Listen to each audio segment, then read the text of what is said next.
பட்டிமன்றத்தை ஏற்பாடு பண்ணியிருக்கிறோம். நல்லா இருக்கும் நினைக்கிறோம். ஏதோ எங்களால முடிஞ்சது, எங்களால எங்களுக்கு தெரிஞ்சது ஏதோ ஒன்றா எக்ஸ்பீரியன்ஸ் வச்சு நாங்கள் ஒரு முயற்சி எடுத்துக்கிறோம். இது இறைவன் எங்கள்கிட்ட சொல்லி குறைந்தா எங்கள்கிட்ட சொல்லுங்க, நிறைவுந்தா வெளியில எல்லாருக்கும் சொல்லுங்க. இந்த குரூப்ல வந்து பெண்கள்லாம் மகிழ்ச்சியா இருக்காங்க அப்படின்னு சொல்லி பேசுறாங்க. இந்த பக்கம் உள்ளவங்கலாம் வேலைக்கு போகும் பெண்கள் மட்டும்தான் மகிழ்ச்சியா இருக்காங்க அப்படின்னு சொல்லி பேச போறாங்க. ஆரம்பிச்சாங்க. உங்களுக்கு அழைக்கிறீங்களா? அப்ப நமக்கு வந்து பிரெக்னன்சி எப்போ மயக்கம் எப்போ வரும், மற்ற நேரம் நம்ம வீட்டில் இருக்கிறோம்னா நமக்கு அது அந்த ஜாப் போகணுங்கிற ப்ரெஷர் இல்லாமல் நம்ம ரெஸ்ட் எடுக்க முடியும். அந்த மாதிரி சைல்டு பர்த்துக்கு அப்புறம் நமக்கு நல்லா ரெஸ்ட் கிடைக்கும், டென்ஷன் இருக்காது. அப்புறம் love and care for kids, நம்ம பிள்ளைங்களுக்கு நம்மளுடைய கேர் வந்து நல்லா பண்ண முடியும். பிள்ளைங்களோட அன்பு ஆசைகள் அதெல்லாம் ஒன்றா நம்ம ரசிக்க முடியும். அவங்களுடைய வளர பேச்சையும் நல்லா ஃபுல்லாக அனுபவிக்க முடியும். அப்புறம் ஸ்கூல் கோயிலுக்கு போனதுக்கப்புறம் அவங்க பிள்ளைங்க வந்து வீட்டுக்கு வந்தோடனே தாய் மட்டுமே பார்க்கணும்னு நினைப்பாங்க. அப்போ நம்ம வீட்டில் இருக்கிறப்போ அவங்க வந்து நம்ம பார்த்து ரொம்ப ஹாப்பியாகுவாங்க. அது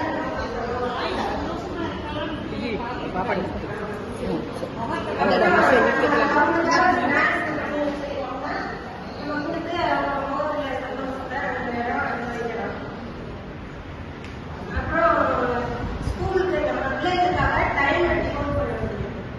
என் மகன் 9th ஸ்டாண்டர்ட்ல படிச்சா ரூம் ரிக்ஷால போவா. அப்போ அநேகமாக ஸ்கூலில் கொண்டு விடுச்சுருவா. கொண்டு போய் விட்ட உடனே இறக்கி விட்ட உடனே சாயங்காலம் சத்தியமாக கூட வந்துடணும் அப்படின்வா. அதுக்காக வரப்போ அநேகமாக கொண்டு விட்டு கூட்டிகிட்டு வராதவே இருக்கும். அப்புறம் பிள்ளைங்க வந்து ஃப்ரெண்ட்ஸை கூட்டிகிட்டு வருவாங்க. அவங்களுக்கு டிஃபன் ஏதாவது செஞ்சு கொடுக்க சொல்லுவாங்க, வேலை செஞ்சு கொடுத்துருவாங்க. அப்புறம் மார்னிங் வந்து ஸ்கூல் போகிறப்போ என் ஃப்ரெண்டுக்கு அரைச்சி செஞ்சு கொடுக்குறாங்க. நீங்கள் செஞ்சு வாங்கிட்டு போவாங்க. அதெல்லாம் வீட்டில் இருக்கிறதுனால தான் செய்ய முடியும். அப்புறம் பிள்ளைங்களுக்கு ஸ்பெஷல் கேர் அவங்களுக்கு உடம்பு சரியில்லாதப்போ நம்ம கூடவே இருந்து நல்லா கவனிச்சுக்கிட முடியும். அப்புறம் உடம்பு சரியில்லாத ஸ்கூலுக்கு போன உடனே நான் என் மகனுக்கு ஒரு தடவை சிக்கன் பாக்ஸ் வச்சு இது ஜாண்டிஸ் வச்சு அப்போதான் ஸ்கூலில் போய் சாப்பாடு கொடுக்க போக வேண்டியது இருந்துச்சு. காடு ஞாபகம் பட்டர் பீன்ஸு முட்டைப்பூசி எல்லாம் வச்சுருக்காங்க. அவனுக்கு இப்போவும் அந்த சாப்பாடு தான் வந்து ரொம்ப பிடிக்கும். சொல்லிக்கிட்டே இருக்கேன், நீங்கள் கொண்டாந்து குக்கிங் இல்லைம்மா அது நல்லா இருக்கும் அப்படின்னு. அதை இப்போ நினைச்சாலும் சந்தோஷமாக தான் இருக்கு. அப்புறம் பிளானிங் ஃபேமிலி டூர்ஸ், நம்ம எங்கேயாவது டூர் போகிறோம் அப்படின்னா பிள்ளைங்க இதை வச்சுக்கிட்டு ஸ்கூல் லீவை வச்சு பிளான் பண்ணுறது ஈஸியாக இருக்கும். மற்றபடி நம்ம ஜாப் ப்ரெஷர் அது இல்லாமல் நம்ம நினைச்சபடி போக முடியும். அது மாதிரி அட்டெண்டிங் அந்த மாதிரி இருக்கும். அப்படி இல்லாமல் நம்ம இஷ்டப்படி போயிட்டு. அப்புறம் ஹாப்பி சண்டேஸ். சண்டேஸ் வந்து நம்ம ஃபேமிலியோட இருக்கணும்னு மற்ற ஒருத்தர் கூட இது பண்ணிட்டு அன்னைக்குள்ள ஒருத்த மட்டும் வச்சு ஃபேமிலியோட ஹாப்பியாக இருக்க முடியும். அது இல்லாமல் சரி ஆசை இருக்கிறவங்க அன்னைக்கு தான் அந்த சண்டேல தான் எல்லா ஒர்க்கையும் வச்சுருவாங்க. அப்புறம் அவங்களுக்கு வர முடியும். அதனால அதுக்கு நமக்கு நல்ல யூஸ்ஃபுல்லாக இருந்துச்சு. அவங்க பிள்ளைங்க வந்து சைல்டு பர்த்துக்கு அப்புறமா அவங்க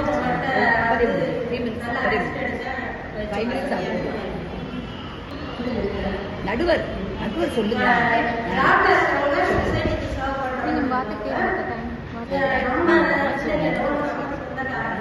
நம்மளை சுற்றி இருக்கிறவங்க எல்லாருமே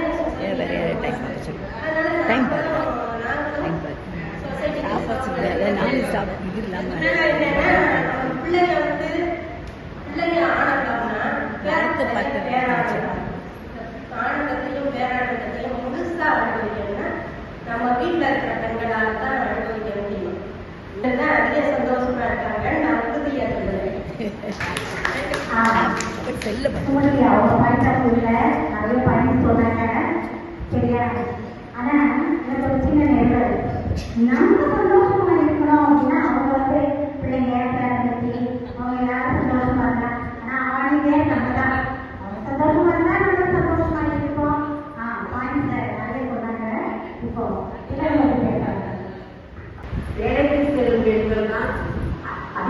என்னுடைய தியானங்கள் கூறுகிறவர் நான் நேரம் என்னுடைய வீட்டில் இருக்கும் என்றுன்னா அதிக மகிழ்ச்சியா இருக்காது.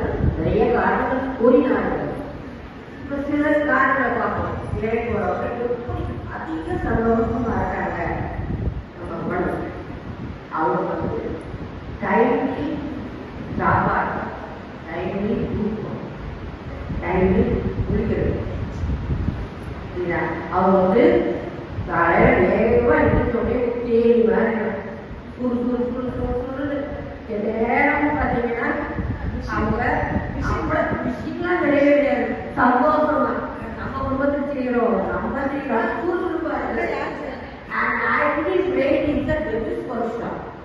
ஐடியாவே இருக்கிறத. ஆனா அவங்க ஐடியல் அவங்க அதனால என்ன செய்யறாங்க, எப்படி பார்த்தா சுறுசுறுப்பா காலையில எழுதிக்கலாம், எல்லா வேலையும் முடிச்சுட்டு சாப்பிட்டு போறாங்க. நான் வீட்டேன்னா காலையில சாப்பாடு 10 அவ்வளோ ஆயிடுச்சு. ஆனா லஞ்சு மாதிரி பிரேக்ஃபாஸ்டும் லஞ்சும் சேர்ந்தாங்க. அப்ப காலையில சாப்பாடு எடுத்து காலையில சாப்பிடவே கிடையாது. அப்ப இன்னொரு கம்பல்சரியா எல்லாரும் சாப்பிடணும். எல்லாம் போட்டுட்டு கிளம்பிலாம் மதிய டைமுக்கு வெள்ளை பார்க்க அரசியல கரெக்டா சாப்பிடுவோம்.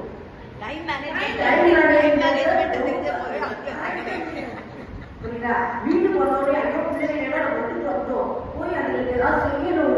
அது எப்ப வேற ஃப்ரெண்ட்ஸ் எல்லாம் கேட்கறது, எப்ப என்ன செஞ்சு கொடுக்கலாம், என்ன மாதிரி ஐடியா செய்யலாம் அப்படின்னு. நானா பாத்தீங்கன்னா என் நேரம் படிக்கலாம்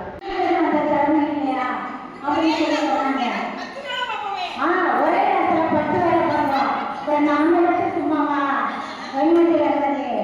நாங்க அடுப்புல சாதமும் வச்சுருக்கோம். ஓவை போய் புத்தகத்தை படிச்சுட்டே விட நாங்க சாதத்தை வடிப்போம்.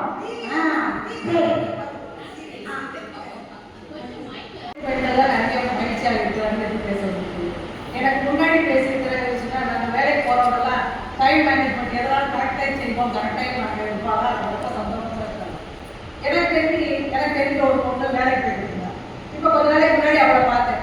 இப்போ ரிட்டையர் ஆகிட்டாங்க. ரிட்டையர் ஆகிறப்ப இப்போ வீட்டில் இருக்கிறதுல நம்ம பிஸியாக ஓடிக்கிட்டே இருக்கோமே, இப்போ சும்மா பார்த்துட்டு வந்து ஆகிட்டே இருக்கோம். அதுக்கு அவங்க சொன்னால் வேலை பார்க்குற நேரம்லாம் ஓடிக்கிட்டே இருக்கு. வாங்கிச்சு காலையில் ஒரு தோசை கொடுப்பேன், அந்த ஒரு தோசை வேற ஒரு போய் ட்ரெஸ்ஸை மாற்றி கொடுப்பேன். அடுத்த ஒரு தோசை ஒவ்வொரு ரொம்ப கடையை போட்டேன். திருப்பி இருக்கிறப்ப காட்டாக்க மாட்டிட்டு நின்றுட்டே சாப்பிட்டு போட்டு ஓடி போயிடுவேன் அப்படின்பா. அப்படின்னா நிம்மதியா சுட சுட தோசை வந்துடுறமா, சாப்பிட்டமா, ரிலாக்ஸாக சாப்பிட்டுருக்கீங்க அப்படின்னா அவங்க டைம் மேனேஜ்மெண்ட் சொல்றாங்க. ஆனால் நானும் எங்களுக்காக தான் வேலை இல்லாமல் போயிட்டேன். நானும் பிள்ளைய காலையில் எழுந்திரிச்சு வீடு கூட்டி வாசல் கழிச்சு மோளை போட்டு பிள்ளைகளை வெளியேற்றி வீட்டுக்கார வெளியேற்றி எல்லாம் செஞ்சுட்டு எல்லாரும் வீட்டுக்கு கூட்டிட்டு வெளியில வீட்டு கதை கூட்டிட்டு திரும்ப ஒரு சந்தோஷம் வருவாங்க. நம்ம நினைச்ச நேரம் அப்படியே தோசை சாப்பிடுறோம். இப்போ முடியலையா கொஞ்சம் படிப்போம். இன்னைக்கு துவைக்க முடியலையா நினைச்சு சேர்த்துவோம். எந்த நேரம் பிடிக்கணும் முடிக்க நேரம் செஞ்சுருவோம். அந்த அளவுக்கு நாங்கள் சந்தோஷமா இருக்கோம். அடுத்து என்ன வேலைக்கு போறதுனால ஒரு வீட்டில் நம்ம சொந்தக்காரங்க ஒரு கடையை வருது. அவங்க ஆள் சொல்றாங்க கேட்கறாங்க. நம்ம வீட்டில் இருந்தாலும் அவங்க வீட்டில் இருக்க எங்கேயாலும் சொல்லிக்காங்க. இப்போ வேலைக்கு போறாங்க 2 பேரும் வேலையை செய்வாங்க. அவங்க ஆள் போகும் நம்ம ஆள் சொல்ல கொடுக்கணும்னு அவங்க வீட்டுக்கு சொல்ல போவாங்க. இவங்களுக்கு என்ன இருக்கும், அன்னைக்கே எல்லாம் அவங்க சீக்கிரம் போக வேண்டியது வெளியிட்டு பார்த்து நீ யாரை பார்த்து சொந்தக்காரங்க நீங்க அவங்களுக்கு தான் இருக்கும். நமக்கு அப்படி இல்லை. எங்கேயானாலும் வருவாங்க, நம்ம பாட்டுக்கு அவங்களை ஃப்ரீயாக அட்டன் பண்ணலாம். கல்யாண வீடு இருக்கு, எல்லா ஃபங்க்ஷன் நம்ம அட்டன் பண்ணலாம். வீட்டில் இருக்கிற நம்ம வீட்டுக்காரே இருக்கிறாரு, எனக்கு இன்னைக்கு லைன் போக வேண்டிய வேலை இருக்குது, அதெல்லாம் நீ கட்டாயம் ஃபங்க்ஷன் அட்டன் பண்ணிடுவாங்க. நமக்கு அங்கேருந்து பெர்மிஷன் வந்துடும். இவங்க வேலை பார்க்குறவங்களுக்கு என்ன ஆகுதுன்னா அந்த ஆஃபீஸில் கேட்கணும், லீவ் கேட்கணும், பெர்மிஷன் கொடுக்கணும். ஒரு half an hour 1 hour permission கேட்கணும். நமக்கு அந்த கவலையெல்லாம் கிடையாது. நம்ம எல்லா இடத்துக்கும் போகிறதுக்கு நமக்கு பெர்மிஷன் கொடுக்கணும். நான் வீட்டில் இருக்கவங்க ரொம்ப சந்தோஷமா வீட்டுக்கார அவர் பெர்மிஷன் கொடுத்துருவாரு. நீ போயிட்டு வந்துருக்க, அவங்க எல்லாரும் வந்து நீ சொல்லிட்டு வந்துருப்பாங்க. ஆனால் நீ கட்டாயம் போயிட்டு நீ போயிட்டு வந்துருப்பாங்க. இருக்குப்பா என்னன்னா நீ யார் வந்தாலும் வந்துருவாங்க. ரைட்டு, ஓகே, எல்லாரும் வருவாங்க. நாங்கள் வந்து வேலைக்கு போயிட்டு இருக்கும்போது யாருமே வரமாட்டாங்க. எப்போ வரணுமோ அவங்களுக்கு தெரியும், இந்த டைம் தான் வரணும்னு கரெக்டாக வருவாங்க. அப்படி இல்லாம எப்போ நான் ரிட்டையர் ஆகி வீட்டில் உட்காந்தனோ எனக்கு என் நேரம் வெள்ளடிச்சுட்டே என் நேரம் வராங்க.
பேசுறதுமா? அத்தனை டாக்டர் நம்ம பசுபதி என்னன்னா இரவும் பகலுமா என்ன செய்யறாங்க, அர்ப்பணிப்பான தொழில் வச்சிருக்காங்க. அன்னைக்கு முத்துலட்சுமி டாக்டர்னு ஒரு டாக்டர் இருந்தாங்க. அவங்க பெண்கள் இது பண்ணவே கூடாதுன்னு நினைச்ச காலம், அதாவது பெண்கள் பெண்கள்கிட்ட தான் வைத்தியம் பார்த்துக்கணும்னு நினைச்சாங்க. அப்ப அருமையான ஒரு டாக்டர் அன்னைக்கு கிடைச்சாங்க. இன்னைக்கு வரைக்கும் நம்ம கிட்ட எத்தனையோ டாக்டர், இன்ஜினியர், வக்கீல், அதுல அத்தனை பேர் இருக்காங்க. எல்லாரும் அவங்களுடைய கனவுகள் மேம்பட்டு அவங்க கனவுகள் கழிப்பாரு. நான் குடும்பத்துல இருந்தே 10 வருஷம். ஆனா பார்த்தா எல்லாரும் மானசிக்க அன்னைக்கு சந்தோஷமா இருக்கு. அதே மாதிரி சுமதி என்ன சொன்னாங்க, அதாவது திருப்பி குழந்தைகள் அப்படியா இருக்காங்க இந்த காலத்துல, நம்ம டிபெண்ட் பண்ணியா இருக்காங்க. இல்லவே இல்லை, அவங்களுடைய பார்த்தா அவங்க மனசுக்கு போறாங்க. நம்ம நாட்டுப்புற குழந்தைகளை பார்க்கணுமா, அடுத்து பேர பேட்டிகளை பார்க்கணுமா, அடுத்து மருமகனை பார்க்கணுமா, இதுக்காக நம்ம இருக்கோம். அதாவது 8 மருவியில் ஆணுக்கு வெப்பிலை காண எடுக்கக்கூடியதுன்னு நம்ம நடுவர் 60 படம் பாடினாங்க. பூரா வேற வேட்டைதான் பாடல். அதை தினமும் கேட்கதான் செய்யணும். அப்போ நமக்கு ஒரு மோட்டிவேஷன். நம்ம அழகா என்ன செஞ்சிருக்கோம், இப்போ வேலைக்கு போயிட்டு பணி ஓய்வு பெற்று நிம்மதியா நம்ம எல்லாரும் போயிருக்கோம். வீட்டுல இருக்கிற பெண்கள் கண்டிப்பா உங்களோட மனசுல கூட ஒரு சிறு இடையோடும் நம்மளும் வேலைக்கு போயிருக்கலாம்.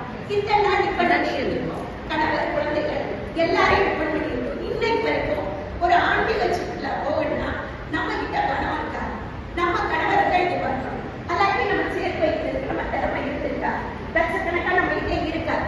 நீ பணி ஓடி போயிட்டோம். பிள்ளைகிட்ட போகும்போது ஏதோ ஒரு ஹியூஜான அமௌண்ட் வேண்டியது. அந்த அமௌண்ட்டை யார்கிட்ட வாங்குவோம்? இன்னைக்கு நான் சந்தோஷமா இருக்கேன். ஏன்னா பிள்ளைங்களை நம்பி இல்லை. நாளைக்கு ஒரு அவசர மருத்துவ செலவாக 2000 ஒரு ஆஸ்பத்திரிக்கு போகணும், செக்கப்பா. அதுக்காக போய்கிட்டு மருமகளை தாங்கிட்டு பிள்ளைகளை தாங்கிட்டு நம்ம இருக்கவே வேண்டியது. பொருளாதார சுதந்திரம் தான். பொருளாதார சுதந்திரம் முக்கியம். வாழ்க்கைக்கு இப்ப முதலில் சந்தோஷமா நாங்க இருக்கோம். நீங்க இருக்கீங்க. ஆனா நீங்க யாரையும் நம்பி ஏதோ ஒரு சூழ்நிலையில இருக்கீங்க. பிள்ளைகளை நம்பி இருக்கீங்க. பணத்துக்காக இருக்கலாம், உங்களுக்காக பணம் நிறைய இருக்கலாம், டெபாசிட் இருக்கலாம். ஆனா உங்ககிட்ட இருக்கிற சந்தோஷம் உங்ககிட்ட சத்தியமா இல்லைங்கிறது நான் சொல்றேன்.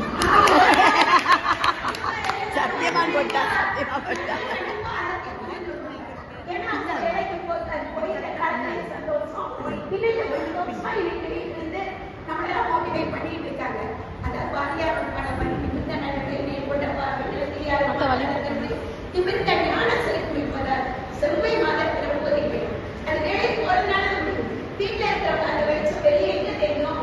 வீட்டுக்குள்ளே ஒரு அகல்களை நம்ம இருக்கிறது குடத்துல மேல இருக்கு, எனக்கு குண்டு மேல வெளியில இருக்க எனக்கு நம்ம பார்த்தா எல்லாருமே திறமை சொல்லியிருக்காங்க. ஆனா வீட்டுல இருக்கிறவங்களுடைய திறமைகள் எல்லாம் நம்மளுக்கு வெளிப்படையா தெரியல. நம்ம செட்ல இருக்கு வெளியே போறவங்களுடைய திறமை நமக்கு நல்லா வெளிப்படுது, தெரியுது.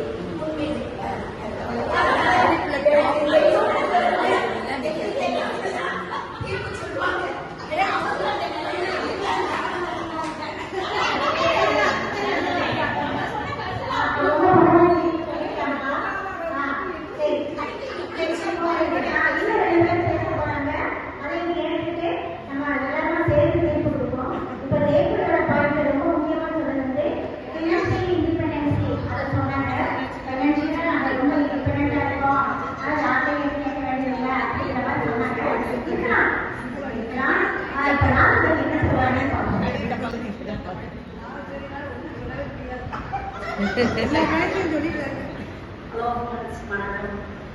ரொம்ப எமோஷனலா ஜெயமணி பேசினாங்க.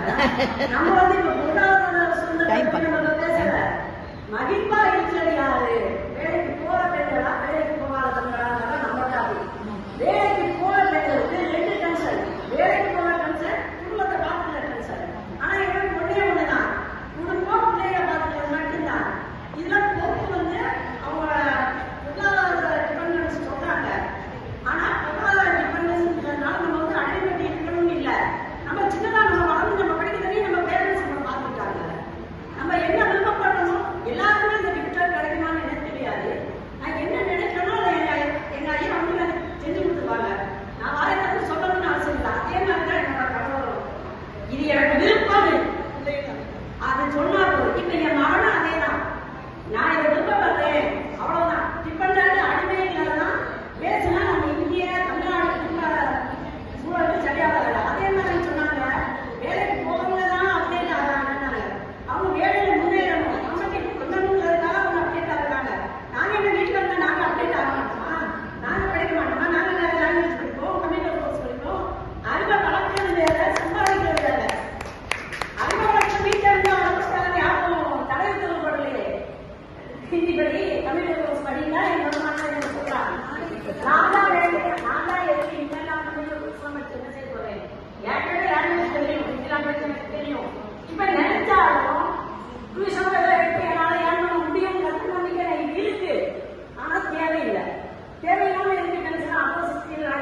அப்பயும் தேவையில்லை, இப்பயும் தேவையில்லை. இந்த பொருளாதார சூழ்நிலை வந்து சில பேர் வந்து அக்செப்ட் பண்ணலாம். இப்ப சில அடுத்த இந்த ஜெனரேஷன் people என்ன சொல்றாங்கன்னா, எங்க தனித்துவத்தை நாங்க நிரூபிக்கணும், அதுக்காக நாங்க படிச்சதுக்கு வேலைக்கு போகணும், இன்னும் ஆன்லைன் கோர்ஸாக பண்ணணும். நம்ம ஜெனரேஷன்ல நம்ம அப்படி தனித்துவத்தை நிரூபிக்கணும்னு நம்ம நினைக்கல. நான் நினைக்கல, நீங்க யாரும் சொல்லணும். போனவங்க எங்களால தான் எல்லாம் பாருங்க, நாங்க எப்படி இருக்கோம், ஹாப்பியா இருக்கோம் அப்படிங்கிறாங்க. இல்லை நாங்க வீட்டில இருந்து நல்ல தூங்குறோம், சீரியல் பார்க்குறோம், நல்ல டைமை வந்து நாங்க எங்களுக்கு சந்தோஷமா அமைச்சுக்கிறோம் அப்படின்னு அவங்க சொல்றாங்க. இப்போ வந்து ஜட்ஜ்மெண்ட்டுங்கிறது வந்து இடியாப்பத்திக்கல் மாதிரி எங்க ஆரம்பிக்குது எங்க முடிக்குது அப்படின்னு சொல்ல முடியாது. அது மாதிரி தான் இப்போ வந்து பார்த்தீங்கன்னா நான் வந்து 2 ரோலும் ப்ளே பண்ணியிருக்கேன்.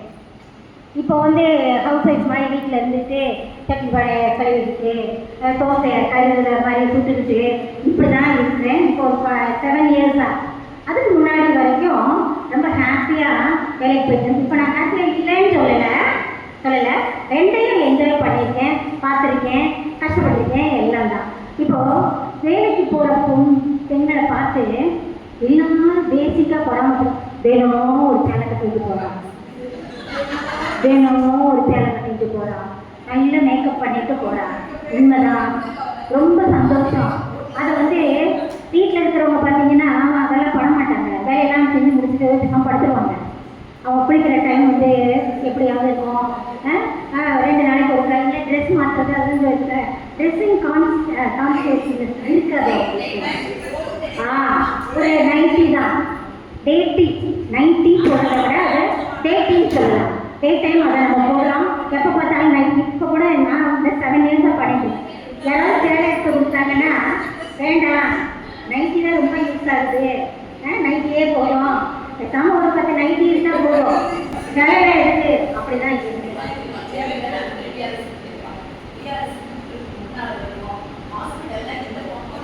சரியா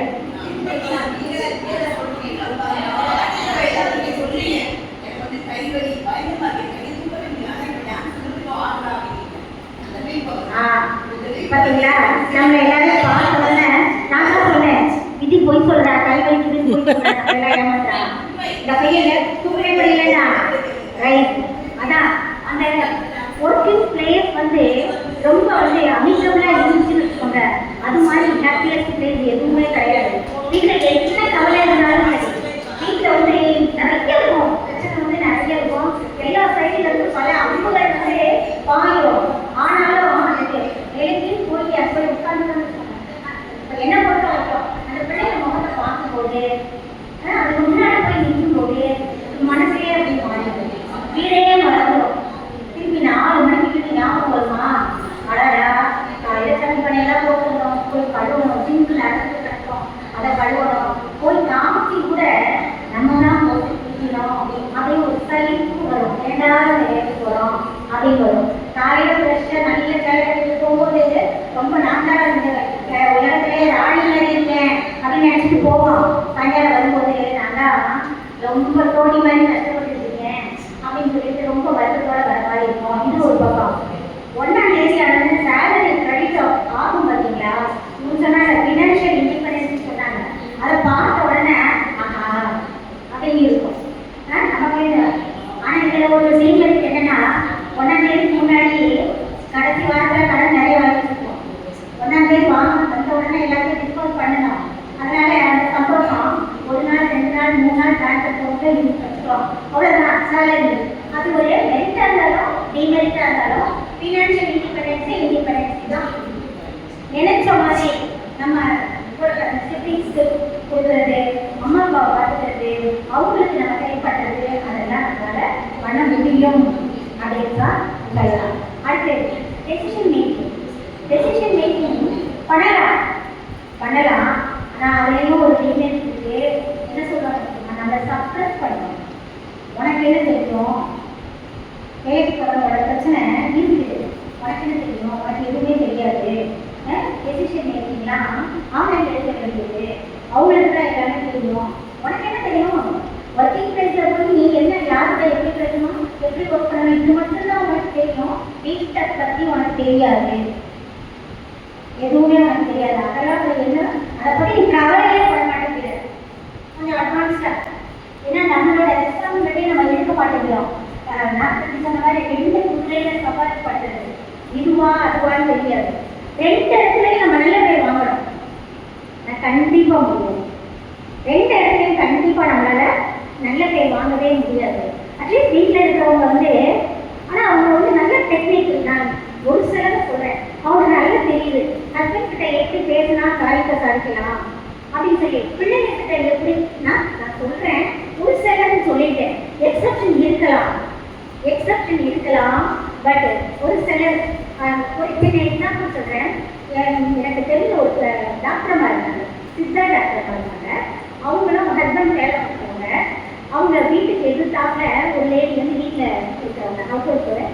அவங்க என்ன பண்ணுவாங்க, சாயங்காலம் 4 மணி ஆன உடனே நல்ல நீட்டாக குளிச்சு மேக்கப் பண்ணி வாசலில் வந்து நிற்பாங்க.